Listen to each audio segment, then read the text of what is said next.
전서 3장 14절로 16절까지 말씀을 중심으로 해서 교회가 중요한 이유가 무엇인가, 교회가 왜 중요한가, 이 말씀을 드리겠습니다. 말씀드리기 전에 광고를 좀 해야 되겠는데요. 내일부터 시작해서 토요일까지 고난주간 특별 새벽 기도회를 갖겠습니다. 본당에서 오전 5시 반에 있겠고요. 고난주간은 다 금식을 하는 거기 때문에 밥은 제공이 안 되겠습니다. 그러니까 금식은 안 하셔도 되는데 그러나 밥은 안 주겠다 이 말입니다. 고난주간 남들 금식하는데 밥까지 먹고 그러기에 조금 좀 그래서 식사 준비는 안 되니까 그런지 아시고 오셔서 기도에 참여해 주시기 바랍니다. 그리고 부활주일 새벽은 촛불 예배를 드립니다. 4월 16일 오전 5시 반에 본당 대예비실에서 촛불 예배가 있고요. 촛불 예배로 올 때에는 초를 하나씩 다 준비해 가지고 오시면 감사하겠습니다. 그리고 침례식은 4월 16일 오후 3시에 본당 대예배실에서 침례식이 있겠습니다. 침례 받을 분들은 오늘 예배 마친 후에 본당 교육관에서 침례 공부가 있겠습니다. 또 시온 찬양대 부활절 칸타타가 4월 16일 주일 찬양 예배는 칸타타로 드리도록 하겠습니다. 기억해 주시고 부활주일 좋은 절기인데요. 주님이 부활하신 절기입니다. 그냥 지나지 마시고 꼭 주님께 감사와 부활하신 그 공로로 말미암아 우리도 부활의 소망을 갖게 됐습니다. 이렇게 감사의 표시를 해주시기 바랍니다. 우리 이 본당이 이제 4월 24일부터 리모델링으로 들어가게 됩니다. 오늘도 장로님 가정에서 1,000만 원 헌금을 해주셔서 현재 1억 8천 정도의 리모델링 헌금이 모이게 됐습니다. 헌금해 주신 여러분께 감사를 드리고요. 우리 본당은 이제 약 4억 정도의 예산이 들여져서 아주 깨끗하게 바뀌어지게 될 겁니다. 색깔도 바뀌고 또 의자도 바뀌는데 의자는 그냥 바뀌는 게 아니라 이 의자를 깨끗이 청소하고 페인트 칠하고 이렇게 해서 아주 새 의자로 탈바꿈이 될 것입니다. 그리고 창문도 바뀌게 되고 커튼도 좀 바뀌게 되고 천정은 완전히 바뀌게 되고 조명도 바뀌게 되고 해서 예배당이 이제 새로운 시대의 새로운 예배당으로 다시 태어나게 될 것입니다. 조금 불편하시더라도 한 2달 동안은 우리가 401호에서 예배를 드려야 됩니다. 그러니까 그렇게 아시고 기억하시고 준비하시고 잘 이루어지도록 기도해 주셨으면 감사하겠습니다. 오늘 교회가 중요한 이유가 뭐냐? 여러분 교회가 왜 중요합니까? 아마 종로거리를 맞고 종로거리를 딱 맞고 교회가 왜 중요하냐? 이걸 사람들에게 물어보면 뭐라고 대답할까요? 사람들 어떤 사람은 교회가 뭐 중요합니까? 하나도 중요치 않지. 이러고 가는 사람도 있을 겁니다. 불교 신자, 유교 신자.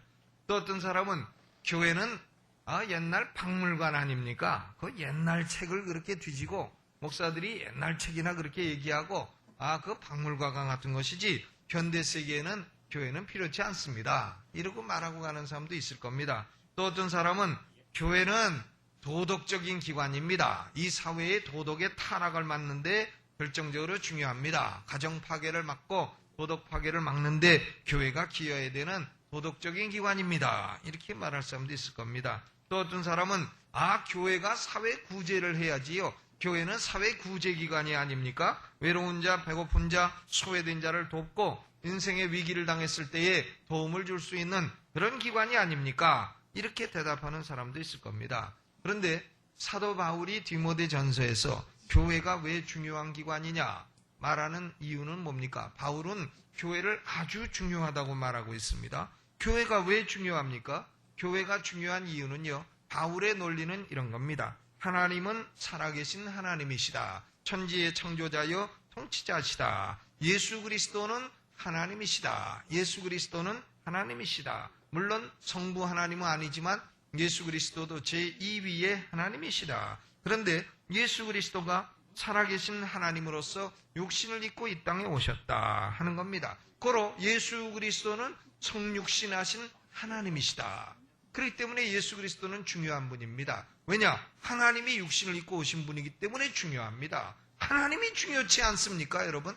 하나님은 참 중요한 분입니다. 그러므로 예수 그리스도는 중요한 분입니다. 그런데 예수 그리스도는 인간의 죄를 속죄하시고 부활 승천하셨습니다. 그래서 예수 그리스도는 하나님 보좌 우편에 앉아 계시지만은 현재 교회의 머리가 되시고 교회는 예수 그리스도의 몸이 되는 것이다. 그 말입니다. 그러므로 바울의 논리는 교회가 왜 중요하냐? 교회는 머리 되신 그리스도의 몸으로서 이 세상에 바로 그리스도를 나타내는 기관이기 때문에 중요하다. 그 말입니다. 우리는 교회입니다. 교회는 뭐냐? 그리스도의 몸이라.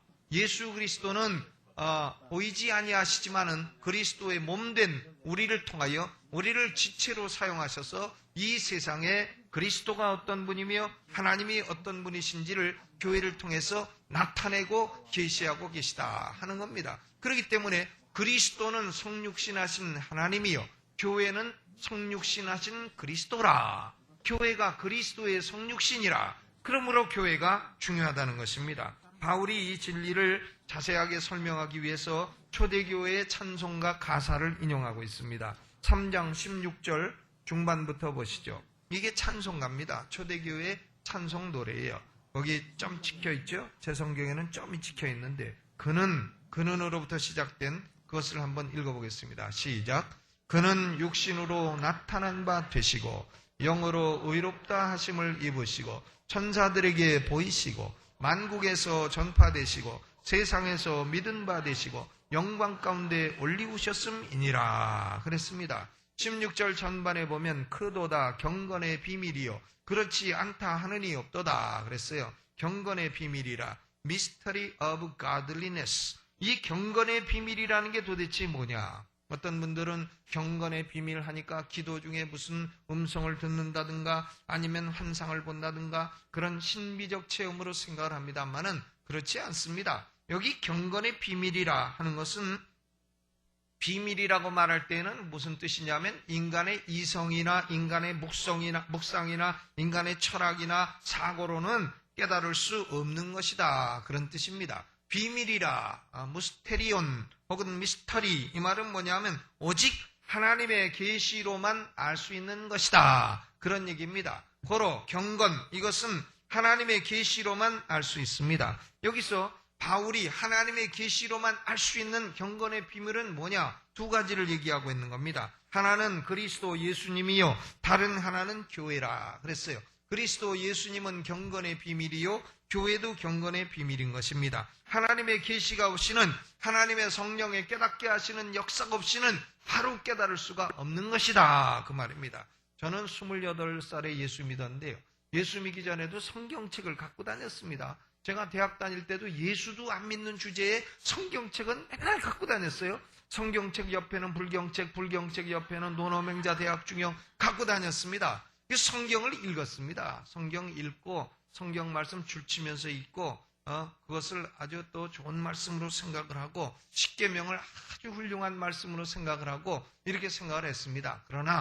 그러나 그렇게 읽고 그랬음에도 불구하고 저는 복음을 깨닫지 못했습니다. 복음, 그리스도 예수님 그리고 교회 이것은 성령의 계시가 임할 때에 비로소 깨닫게 되는 것입니다. 성령으로 사람이 중생하게 될 때에 깨닫게 되는 것이지 그 이전에 깨달은 것은 깨달은 것이 아니다 그 말이에요. 중생하지 못한 사람은 그리스도 예수님 알 수가 없는 겁니다. 책을 보고는 알 수가 있어요. 머리로 알 수 있습니다. 그러나 그건 아닙니다. 그리스도 예수님이 나의 구주시라. 그리고 성경이 그때부터 펼쳐지기 시작하고 깨닫기 시작하게 되는 것은 바로 성령으로 말미암아 사람이 거듭나기 시작하고 이 비밀을 깨닫게 하시는 하나님의 은혜가 임함으로부터 시작이 되는 것입니다. 경건의 비밀은 두 가지입니다. 하나는 그리스도 예수님이요 또 하나는 교회입니다. 그리스도 예수님은 성육신하신 하나님이시라. 이것이 비밀이요. 또 교회는 성육신하신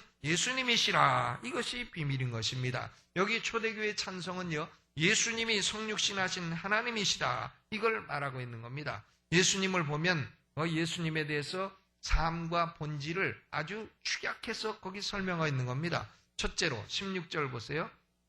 그는 육신으로 나타내신 바 되셨다 그랬습니다. 예수 그리스도는 하나님이신데 육신으로 나타내신 바 되셨다. 이것이 Incarnation of God, 하나님의 성육신을 말하고 있는 것입니다. 요한복음 1장이 이 진리를 명확히 선포하고 있지 않습니까? 요한복음 1장 1절에 태초에 말씀이 계시니라. 이 말씀이 하나님과 함께 계셨으니 이 말씀은 곧 하나님이시니라. 말씀이 로고스가 하나님과 함께 계셨다. 제2위의 하나님이죠. 그런데 제2위의 하나님 로고스도 하나님이시라. 그런데 요한복음 1장 14절을 보면 말씀이 육신이 되어 우리 가운데 거하심에 우리가 그 영광을 보니 아버지의 독생자 영광이요 은혜와 진리가 충만하더라 그랬습니다. 제2위이신 하나님 말씀 로고스께서 육신을 입고 오셨다. 그분을 보니까 하나님의 독생자의 영광이 충만했더라 그랬습니다. 예수님은 가짜로 잠깐 몸을 입고 온 것처럼 보인 게 아닙니다. 옛날 영지주의자들은 예수님이 가짜로 몸을 입고 온 것처럼 보였다고 소위 가현설이라고 하는 도세티즘이라는 못된 이론을 말을 했습니다. 그게 아닙니다.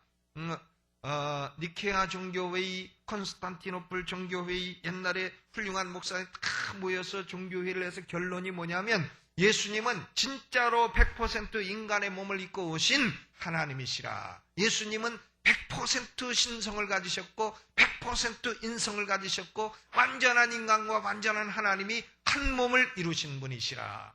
예수님은 그러므로 one person의 two natures, 그러니까 신성과 인성을 가지신 일위를 이루셨다. 이것이 참 위대한 신비입니다. 우리가 보면 하나님이며 하나님이고 인간이며 인간이지 하나님이며 인간이다. 완전한 하나님이며 완전한 인간이다. 그분이 바로 누굽니까? 예수 그리스도인 것입니다. 그러므로 예수 그리스도는 참으로 기묘한 분인 것이에요. 예수 그리스도는 100% 신성과 100% 인성을 가지시고 이 땅에 성육신하신 하나님이신 것입니다. 거기 두 번째 보면 첫째, 그는 육신으로 나타나신 바 되시고, 두 번째, 영으로 의롭다 하심을 입으시고 그랬습니다. 성령으로 의롭다함을 입으셨다. 영으로는 성령을 말하는 겁니다. 성령으로 의롭다함을 입으셨다. 성령께서 예수님의 사역에 내내 동행하신 겁니다. 예수님이 침례받으실 때도 성령이 비둘기처럼 임하셨습니다.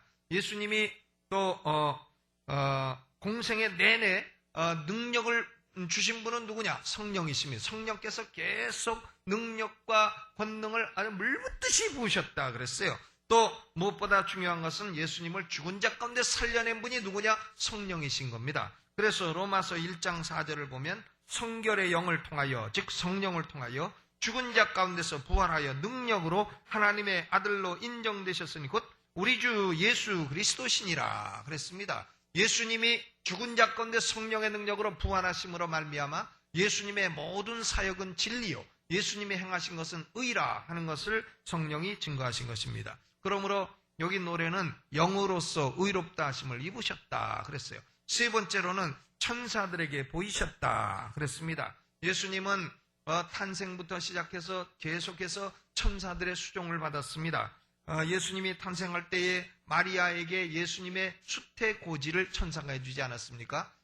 마리아에게 마리아야 내가 복 있는 여자로다. 내가 잉태하여 아들을 낳으리니 이름을 예수라 하라. 이렇게 수태고지를 해줬습니다. 또 목자들에게 천사가 나타나서 예수님이 베들레헴에 탄생하셨다 하는 것도 알려주었습니다. 예수님이 마귀에게 시험을 받으실 때에도 천사들이 나타나서 예수님을 수종들었습니다. 겟세마네 동산에서 땀방울이 핏방울이 될 정도로 기도할 때에도 천사들은 나타나서 예수님에게 능력을 주고 예수님을 도왔다 그랬습니다. 그러므로 예수님의 생애 내내 천사들이 수종들은 사건을 여기 이렇게 요약하고 있습니다. 천사들에게 보이시고, 그 다음에 네 번째는 뭡니까? 만국에 전파되시고 세상에서 믿은 바 되었다 그랬습니다. 예수님은 유대인만을 건지기 위해 오신 구주가 아닙니다. 예수님은 세상을 이처럼 사랑하셨다 그랬어요. 예수님은 유대인만의 구주가 아니라 이방인의 구주도 되시는 겁니다. 세상 모든 민족을 위한 구주가 되신다 하는 것을 여기 이렇게 말하고 있습니다. 만국에 전파되시고 세상에서 믿은 바 되었다. 이방인들도 예수님을 구주로 믿어 죄와 마귀와 지옥의 형벌에서 구원을 받게 된 것입니다. 다섯 번째로 예수님은 뭐라고 했습니까? 영광 가운데서 올리우셨음이니라. 이건 뭘 말합니까? 예수님의 부활 승천 사건을 말하는 것입니다. 예수님은 영광 가운데 승천하셔서 지금도 하나님 보좌 우편에 앉아 계시며 하늘과 땅의 모든 권세를 다 주시고 통치하고 계신 겁니다. 여러분, 이 세상의 최고 권세자가 누굽니까? 대통령입니까? 조지 부시 대통령이에요? 노무현 대통령입니까? 아닙니다. 아니죠. 그분들 아니에요. 그분들은 권세가 높습니다. 그러나 그분들은 권세가 한정돼 있고 최고 권세도 아닙니다. 시간의 한정도 있습니다. 임기 끝나면 또 우리와 똑같은 평민이 되는 겁니다. 최고 권세자, 영원한 권세자, 권세가 바뀌지 아니하는 권세자 누굽니까? 예수 그리스도, 우리의 구주이신 것입니다. 아멘. 그러므로 누구한테 잘 보여야 인생이 형통하겠어요? 예수님에게 잘 보여야 됩니다. 딴 사람에 잘 보이면 그 사람이 이가 임기 끝나면요, 임기 끝난 거 함께 같이 동반 찬밥이 되는 거예요. 그런데 예수님에게 잘 보이면 영원토록 잘 되는 겁니다. 왜? 예수님이 하늘과 땅의 모든 권세를 다 쥐고 계시기 때문에 그런 것입니다. 아멘. 이 진리가, 이것이 사람이 묵상하고 철학하고 서울대학교에서 공부한다고 깨달아지는 게 아니라는 거예요. 이것은 오로지 성령으로만 깨달아지게 되는 것이다, 그 말입니다. 얼마나 감사합니까? 이 초대교회의 이 찬송은 간단하면서도 심오한 예수님의 모든 사역을 다 딱 요약을 해서 설명을 하고 있습니다. 찬송은 이처럼 노래와 함께 진리를 정하는 중요한 수단이 되는 것입니다. 그래서 오늘날 우리가 찬송을 부르는데요, 사실은 우리가 찬송 부를 때 곡만 좋아요. 곡도 우리 컬처는 이게 도로또 컬처가 돼가지고 우리나라 사람들은 역시 도로또 곡조가 좀 나와야 그 찬송을 재밌어 부르고 좀 클래시컬한 건 안 부르고 이런 경향이 조금 있습니다. 그렇지 않습니까? 도로또를 아시죠? 미자 언니, 진이 오빠. 헤일 수 없이 수많은 밤을. 찬송도 그렇게 흘러가야 이게 은혜가 됩니다. 주님 한 분 밖에는. 이렇게 이게요, 가사만 바뀌었지 완전 우리 도로또 컬처라 이거예요. 도로또라. 그러니까 사실 그것을 무시할 수 없어요. 우리가 문화가 그건데요. 우리가 문화가 그거니까 사실 외국 나가서 찬송을 들으면 필리핀이나 남미에 가서 보면 사람들이 부르는 노래가 달라요. 그 사람들 문화를 갖고 있습니다. 그 필리핀 사람들이나 피지 사람들은 이 노래가 다릅니다. 우리하고 확실히 감성이 달라요.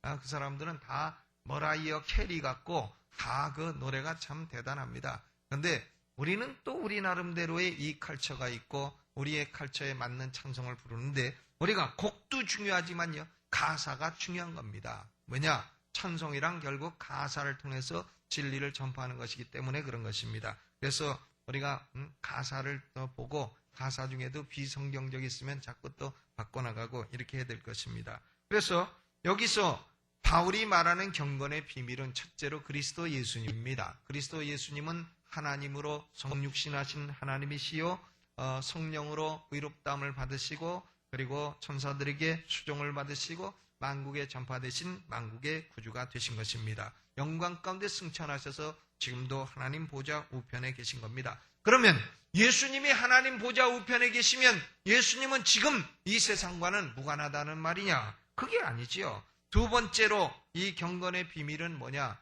교회인 것입니다. 교회는 예수 그리스도의 몸으로서 예수님을 세상에 나타내는 기관이다, 그거예요. 그러니까 교회가 싸우고 교회가 엉망으로 죄짓고 그러면 세상 사람들은 아이고 예수님 믿어도 소용없다 이렇게 되는 거예요. 유명한 장관이 예수님이 진짜로 오시면 교회부터 다 혼낼 거다 이렇게 말한 것처럼 되는 겁니다. 우리는 교회로서 책임이 있어요. 무슨 책임이냐?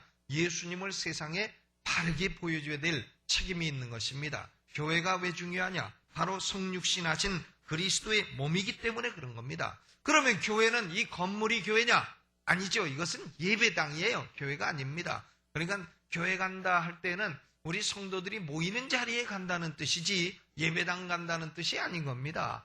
교회는 건물이 아니라 구원받은 하나님의 백성들인 것입니다. 바울은 교회가 왜 그렇게 중요하냐 하는 것을 여기서 몇 가지로 설명하고 있습니다. 교회가 중요한 이유는 15절이죠. 첫째는 교회는 하나님의 집이라 했어요. 15절. 만일 내가 지체하면 너로 하나님의 집에서 어떻게 행하여야 할 것을 알게 하려 함이니 그랬습니다. 교회를 뭐라고 했습니까? 하나님의 집이라. 하나님의 집이라. 히브리서에도 2장에 교회는 하나님의 집이라 그랬습니다. Household of God, Family of God. 하나님의 권속이라, 하나님의 가족이라 그런 뜻입니다. 교회는 단순히 같은 장소에서 사람들이 같은 시간에 모여있는 우연히 모인 사람들이 아니라 이 말이에요. 교회는 한 하나님을 아버지로 모신 가족이라 이런 겁니다. 우리가 서로 가족이에요. 여러분 옆에 계신 분하고 당신은 나의 영적인 가족입니다. 해보세요. 아니 뭐 부부끼리야 당신은 나의 육적인 가족입니다 이래야죠. 근데 우리가 다 가족입니다. 교회는 하나님의 집이라, 우리가 하나님의 패밀리라, 하나님의 패밀리라 그 말이에요. 한 하나님을 아버지로 모신 하나님의 패밀리라. 그러므로 성도 상호 간의 관계는요, 무슨 뭐 선배다 후배다 무슨 동창회다 이런 관계가 아니에요. 또 뭐 우리가 높으냐 낮으냐 이런 관계가 아니고 가족이라는 개념에서 파악이 되어야 할 것입니다. 그러므로 서로서로 돌보고 서로서로 케어하고 관심을 갖고 기도해주는 그런 관계가 되어야 합니다. 두 번째로요, 교회가 왜 중요하냐? 교회는 살아계신 하나님의 교회라. The Church of the Living God이라. 살아계신 하나님. 살아계신 하나님이란 점이 강조되어 있습니다. 그냥 하나님의 교회라 하지 않고 살아계신 하나님의 교회라. 이건 무슨 의미입니까? 교회는 하나님이 살아서 역사하시고 임재하시는 현장이다 그 얘기입니다. 그러므로 교회는 구성원 전원이 각각 살아계신 하나님과 인격적인 관계를 맺고 있어야 됩니다. 하나님과 인격적인 관계를 다 각각 맺고 있어야 그것이 참된 교회가 되는 겁니다. 미국의 워싱턴 DC에서 목회하는 어느 목사님이 이런 전화를 받았다고 합니다. 어느 분에게 오늘 대통령이 그 교회 예배에 참석하십니까? 그러니까 그 목사가 대답하기를 잘 모르겠습니다. 그건 대통령 맘이지요. 그런데 오늘 대통령이 오실지 안 오실지는 모르겠어도 하나님은 오늘 우리 예배에 확실히 오십니다. 하나님이 우리 예배에 오신다는 것만으로도 하나님의 백성들이 모일 수 있는 충분한 동기가 됩니다. 그러므로 대통령 안 오시더라도 하나님 오시니까 예배에 오십시오. 이렇게 말했다는 얘기가 있습니다. 뭐 확인한 건 아닌데요. 그런 얘기가 있는 겁니다. 이 교회는 뭐냐? 하나님의 집이요 살아계신 하나님의 교회라. 세 번째로 교회가 뭡니까? 교회가 뭐냐? 15절에 보니까 진리의 기둥과 터니라 그랬어요. 진리의 기둥과 터니라. The pillar and support of the truth. 진리의 기둥이요 진리를 서포트해 주는 것이 교회라. 터라고 하는 말은 서포트라. 진리를 지지해 주는 것이라. 그런 얘기입니다. 오늘날 사람들은요, 진리보다는 자신의 영적 체험이나 자신의 치유나 감정이나 목회 기술이나 이런 데 더 관심을 보이고 있습니다. 그 반면에 진리에 관해서는 옛날 성도들보다 취약합니다. 그런데 교회는 진리가 중요한 거예요. 무슨 말이든지 해서 모이기만 하면 된다. 그거 아니죠. 꽁 잡는 게 매다. 아니죠. 그러면 뭐 무슨 가운데는 얘기 안 하겠고 명으로 끝나는 그분이 최고게요. 사람 많이 모인다고 그것이 대수는 아닌 겁니다. 교회는 진리의 기둥과 터가 되어야 됩니다. 진리를 세우고 진리를 지지하고 이것이 중요한 겁니다. 제가 보니까 우리 20세기, 21세기 성도들은요, 솔직히 16세기 종교개혁 때 성도들보다 진리가 약합니다. 진리가 약해요. 칭의가 무엇입니까? 물어보면 쫙 대답할 분 계십니까? 칭의가 무엇입니까? 아무리 은혜지에다가 써내도 잘 읽지도 않아요. 왜냐하면 쉽지 않습니다. 진리에 관심이 약해요. 16세기 20세기 목사보다 16세기 이발사가 진리에는 낫다 이런 말이 있어요. 16세기 이발사는 왜냐하면 전기도 일찍 나가고 전기도 없고 하니까 저녁 때 성경만 읽어갖고 볼 책도 없고 텔레비도 없고 그러니까 성경만 읽어서 성경 지식이 대단합니다. 옛날에 존 칼빈이 기독교 강요라고 하는 책을 썼는데 이 기독교 강요가요 평신도 제자훈련 교재였어요. 그런데 요 사이에 평신도 제자훈련 교재는요 탈신학화 해가지고 이게 죽도 아니고 밥도 아닌 교재가 많이 나오는 겁니다. 이것도 아니고 저것도 아니고 진리도 아닌 것이 반진리도 아닌 것이 비진리도 아닌 것이 나무도 아닌 것이 숲도 아닌 것이 그렇게 되는 겁니다. 진리에 약합니다. 오늘날 가르치는 것이요. 그런데 옛날 기독교 강요 존 칼빈의 기독교 강요는 얼마나 진리가 강합니까? 오늘날 목사들이 그 책을 읽어도 어려워합니다. 그래서요 기독교 강요가 만화책도 나왔어요. 기독교 강의 만화책을 한번 사서 읽어보시길 바랍니다. 만화책으로. 그러니 오늘 우리 시대가요, 이 진리를 만화로 배워야 되는 그만큼 진리성이 약하다 하는 것을 볼 수 있습니다. 스펄전 목사님이 만든 교리문답 37항에 보면 칭의란 무엇인가 정확히 설명되어 있습니다. 의롭다 하심이란 하나님의 자유로운 은혜의 행위로서 하나님이 우리의 모든 죄를 용서하시고 우리를 의로운 자로 받아주시는 것이다. 의롭다 하심은 그리스도의 의가 우리에게 전가됨으로써 받는 것인데 오직 믿음으로만 받을 수 있다. 이렇게 칭의에 대해서 정확하게 정의를 내리고 있습니다. 우리가 오늘 이런 말을 할 수 있는 분은 도대체 몇 분이나 되는가 잘 모르겠습니다. 오늘날 사람들은 교리 공부와 진리 공부는 지적인 것이지 영적인 게 아니라고 생각해요. 그런데요, 지적인 것과 영적인 것은 나뉘지 않습니다. 지적인 것과 영적인 게 나뉩니까? 영과 혼이 나뉩니까? 어찌만입니까 우리가요? 영과 혼은 그렇게 나뉘지 않습니다. 사람이 생각하면 그것이 영혼에 들어오고 사람이 공부하면 영혼에 들어오고 그것이 삶에 영향을 미치고 그러는 것이지 뭐 지식 따로 영혼 따로 영적인 것 따로 지적인 것 따로 그렇게 있는 것이 아닌 것입니다. 그러므로 우리는 영과 혼은 그렇게 분리되는 게 아니에요. 지적인 공부도 해야 되고 기도도 해야 되고 영적인 체험도 있어야 되고 진리 공부도 해야 되고 교회는 진리의 기둥과 터라. 오늘날 보면 이 영성운동을 막 하는 분들이 진리성이 약해요. 진리성이 약해서 자꾸 이단 시비가 붙고 합니다. 그런데 보면 역시 진리성이 약해요. 진리가 약하기 때문에 자꾸 그런 시비가 붙게 되는 것입니다. 교회는 진리의 기둥과 터라. 우리는 그것을 기억하고 진리를 확립하고 세우고 전파하는 일에 더욱더 힘써야 되겠습니다. 교회가 왜 중요합니까? 교회는 그리스도 예수님이 재림하실 때까지 그리스도의 몸으로서 그리스도 예수님을 세상에 드러내는 기관이기 때문에 중요한 것입니다. 교회는 하나님의 가족이요 또 살아계신 하나님의 교회요 진리의 기둥과 터인 것입니다. 하나님이 거주하시는 그리스도의 몸이요 성령의 전인 것입니다. 그러므로 우리는 교회가 중요하다 하는 것을 깨닫고 하나님의 가족으로 서로서로 헌신되시기를 바랍니다. 서로서로 돌봐주시기 바랍니다. 서로서로 헐뜯지 마시고요. 헐뜯지 마시고 딴지 걸지 마시고 헐뜯지 마시고 전 목사로서 여러분이 싸우면 이 편 들 수도 없고 저 편 들 수도 없고 어느 편 들라는 말입니까? 이 편 들면 이 편 화나고 이 편 들면 저 편 화나고 들어줄 수가 없잖아요. 그러므로 가족으로 결국은 서로 사랑하고 헌신하고 돌보는 것이 가장 중요한 것입니다. 우리는 하나님을 한 아버지로 모시고 세상에 그리스도 예수님을 나타내고 진리를 세우고 전파하는 데 노력하는 교회가 되어야 될 것입니다. 오늘 이 말씀을 생각하면서 우리 찬송 한 곡 부르도록 하겠습니다. 찬송가 246장 부르면서 준비하신 헌금이 있으시면 헌금해 주시고